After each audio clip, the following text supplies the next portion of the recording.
on the island that generates electricity themselves. The Hyatt is a perfect example.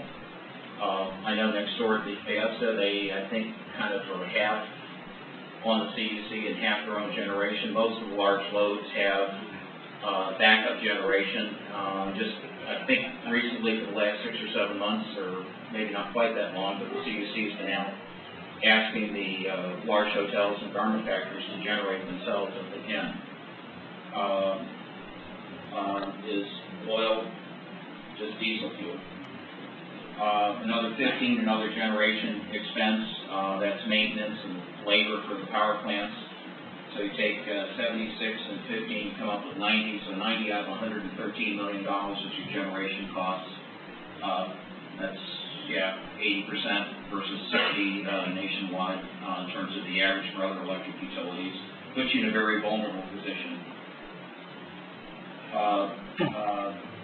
Another way to look at it, go back to the financial statements of audited financial statements of the CUC from 99 to 2003. You can see that the kind of the non-fuel operating expenses of the CUC have been declining. We upped it a little bit simply because there's been a lot of maintenance and been neglected, and so it's a little bit higher, but there's still not much of an increase over the last 6 years.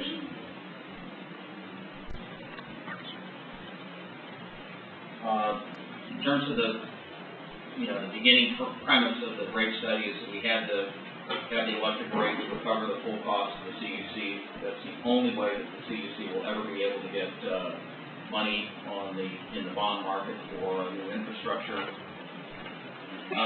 The other thing that we did was that because the minimum wage here is low, I felt it imperative that we had to do something to minimize the burden on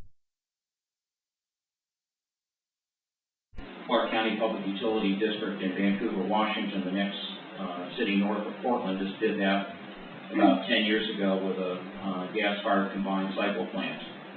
They've been a distribution utility buying all their power from Bonneville Power Administration since their inception.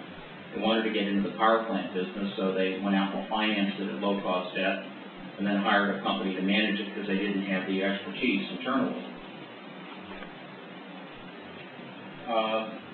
I've given this before. I've modified it a little bit, but I still think it's true.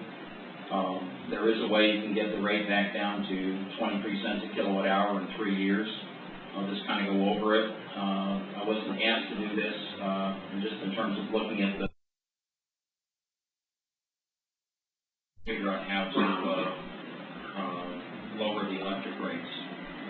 Also, in terms of many of you know, I've spent 3 days last week in public hearings.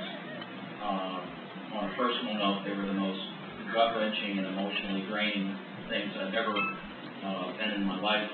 I've been doing public hearings and it's $30 million annual cost for fuel. And then here's kind of it, that, right now we're spending $56 million a year for fuel. Amortization of the new power plant will be, let's say, $6 to $7 million a year. Fuel cost will be 30, so you've got 43 million. So you're looking at about 12 million a year savings on fuel costs alone, and that's after amortizing the cost of the new plant. So pretty simple.